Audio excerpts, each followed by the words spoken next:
Ndị be anyị ndewonu. Ọ bụ Ada Igbo na-ekwu na Igbo Media. N'Igbo Media, anyị na-ewetara unu ọtụtụ ozi gbasara ihe na-emegasị na Biafra Land, n'ala Igbo na mba ndị ọzọ. N'ụbọchị nke taata, o nwere ihe bịara n'iru akwụkwọ anyị nke anyị ga-agụpụtara unu n'ụbọchị taa. Anyị gụpụtachaa ya, unu egee ya ka ọha n'uju. Ị ga-esie ya, ị drọpụọla your comment, like kwa this our video and gbasakwa ya ka o ruo ụmụnna anyị n'ebe dị iche iche arụ. Ozi anyị wetara ntata si n'aka otu nwanne anyị nwoke, a Biafra activist. Dịka o si wetara ya ozi ya n'iru akwụkwọ, ọ dere sị, Nigeria should get out of denial and deal with the systematic consumption of Christians. Experts. Ya bụ ozi ka anyị ji bịa tata na Igbo Media. Ị ga-ese ya bụ ozi, gbaa mbọ gwa anyị iche ma mekwa ka ozi arụtụ ụmụnna anyị n'ebe dị iche iche aka. Ngwa gere ya ka ọha n'uju. But let's get started with the very first one. Reverend Laditon Thompson, who is a security consultant, joins us virtually. Reverend, thank you so much for coming on the program. A pleasure is always mine. You know, I've listened to you for a long time, and sometimes when these things are not happening, I remember some of the things you said, some of the warnings you gave, actually. But now it's coming home eventually.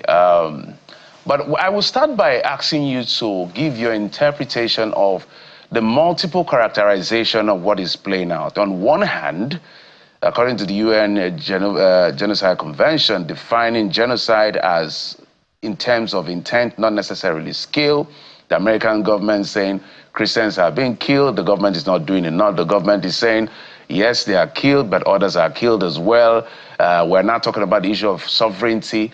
There are so many issues, there are conspiracies around in between all of this. So let me just allow you give us your own interpretation of this multiple characterization, and we can zoom in into some of the nitty-gritty of the issues.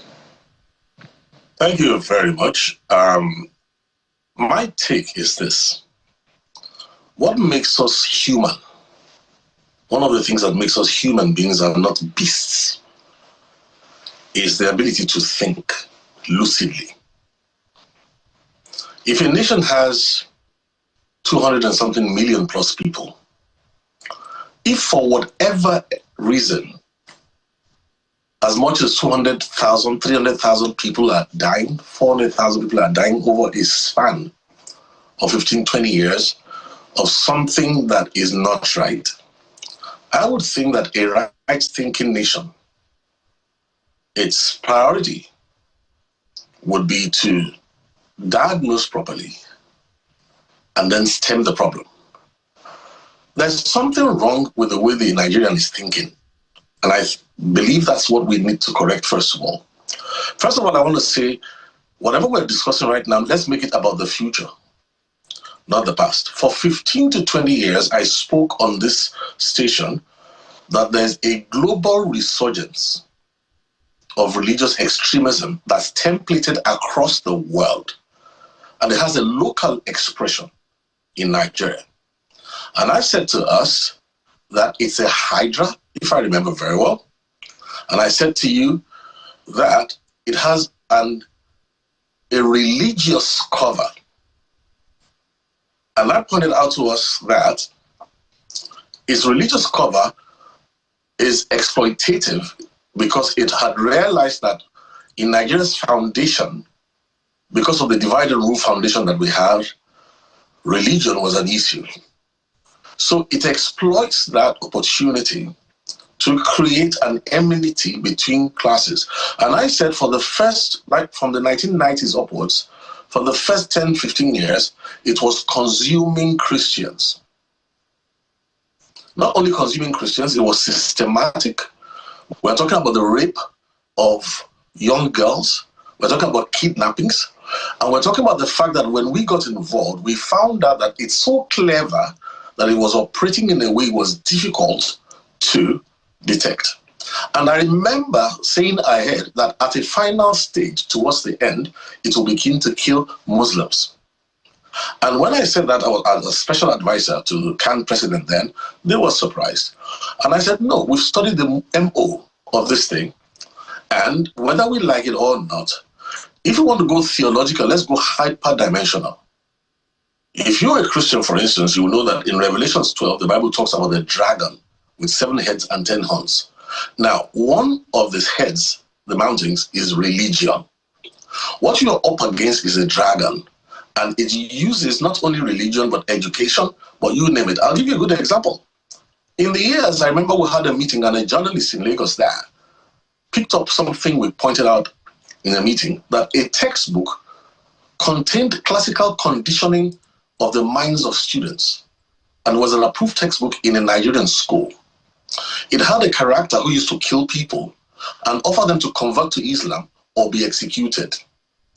And the journalist went ahead and, printed it. And when he did, a sack letter was waiting for him. He was charged to court. The police, the judiciary, everything was lined up to take care of him. Now, this is an interesting thing. That manufacturing company printed a new version of the textbook, presented it in court, minus that story, forgetting there's a second-hand market because they removed all copies swiftly. So who does that? When we went to a second-hand market and presented old copies of the book, they threw the case out, and then there was a national furor, so they quickly retreated, and he got his job back. Now, what I'm going to ask you is this. What amount of intelligence does it take for you to see that there's something moving and working together behind the scenes? So we shouldn't be in denial. Let me just sum it up like this. Nigeria is a country that has multiple problems, like maybe a patient has Ebola virus, has HIV, and then has a virulent case of cancer. Shall we now say that because there are other life-threatening diseases, shall we now deny the cancer? So I don't want to say anything more than this, because there are two sets of people who have to be careful. When a soldier joins the army, he doesn't sign up to live. He signs to die, to defend his nation. When a pastor, a Christian, a minister becomes a pastor, he doesn't sign to live, he signs to become a living sacrifice, which means the nation should trust on them, at least the pastors, to speak truth to people of religion. So let's get away from this silliness, because anybody with an iota, I know that it uses media as a force expander. It's very confusing. It's not very easy, but through the years, we have broken this thing down and showed it for what it is. So it is actually wicked, asinine, for anybody in Nigeria who knows Leah Sharibu, who was taken at age 13 or 14, has been raped brutally, has 2 children somewhere in captivity. They don't care about it, whether she's in captivity or not. I'm surprised at the people who are in Nigeria who remember Deborah Samuel in Sokoto, who was killed. The students who killed her on religious basis were never tried. I want to remember Christiana Oluwashesi in Gombe, 2007, a teacher who was slaughtered by students. They went after her nursing baby towards the gate. Now, I can go on for a whole day listing them. The young man who came from Britain to come and do his youth corps in Plateau State, they were shouting Allah Akbar when they slit his throat, and they had him call his parents to listen to his death throes. So what are we talking about here? Now, the challenge is this. This Hydra has a head in politics. It has a head in education, like I showed you. It has a head in media. It has a head in practically all things. Many nations have learned to deal with it, but Nigeria never got it right because of asymmetrical warfare, hybrid threats, and of course the use of media as a force expander. So the point now is this: because we refuse, or whether it's a lack of courage, whether it's cowardice, whether it's confusion for whatever it is, we have not really faced up to the truth. And that's where we are right now. So when a man like Donald Trump comes in and says, look, the bloodshed is copious. Now, I'm telling you why Nigeria has been silly. Over the years, there have been too many foreign observers who have come into the country who quietly have been watching the figures, collecting, collating. I remember this same confusion at the time we were looking for the FTO designation on the Boko Haram. The Boko Haram was so disguised. Some said, no, it's ethnic. Some said, no, it's this. Some said, no, it's that. I remember in 2012, there was a hearing on Nigeria in the US Congress. And you would not believe the asinine arguments that we heard there. Don't forget, in my desk, at that time, the American government, Secretary of State at that time, was funding the Boko Haram in Nigeria. So now, all of a sudden, there's a change of government in America. And there's somebody who's not going to cooperate with. Look, on the global level, there's something called the pacification of terrorists with territories. All right. Now, that is what is going on. All right. But all of a sudden comes a president who says, no, we won't do that. So let's get out of denial and protect the future of our children. What should we do now is what we should be talking about.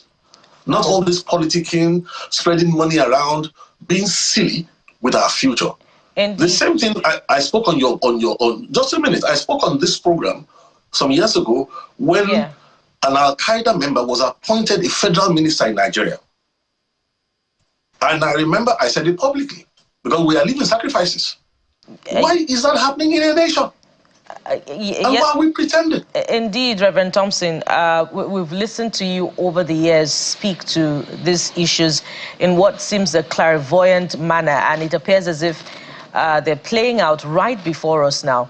Speaking of which, let's understand how we got here in the first place.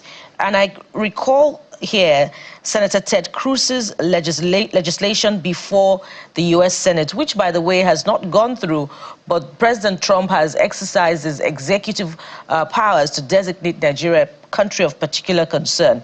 The bill 82747, also known as the Nigeria Religious Freedom Accountability Act of 2025, seeks to compel the U.S. government to designate Nigeria CPC, country of particular concern. And we understand that there have been hearings conducted on this particular bill, and representation of Nigeria was denied at that level. Help us understand who are those that you consider may have presented this legislation or presented petitions before the U.S. Congress, because we understand that there are some Nigerians over the years who have appealed to the international community, to come to the rescue of Nigerians who were being killed. Does this have a Christian coloration, Reverend Thompson? I think it has a coloration of what we call the defense of religious liberties. I'll give you a few more examples. Go and read the Nikitobi report. In the Nikitobi report, there was a recommendation that the Commissioner of Police was complicit when the churches were being burned, when Christians were being targeted in Plateau State. The recommendation from Nikitobi was that he was to be dismissed with ignominy. Instead, he was rewarded and became the Inspector General of Police in Nigeria. So what am I trying to point out to you is that, look, let's not forget about America. Are we saying we don't value the life of our people? Are we saying that we're not aware that this thing had a religious cover? And I keep saying religious cover because it is a supremacist ideology. I went to Ahmadu Bello University, and there are multiples of Muslims all over Nigeria who are not murderers. But because this thing wears a religious disguise and nobody blows the cover of the disguise, instead, the government reinforces it. Let us look at the governorship of El Rufai.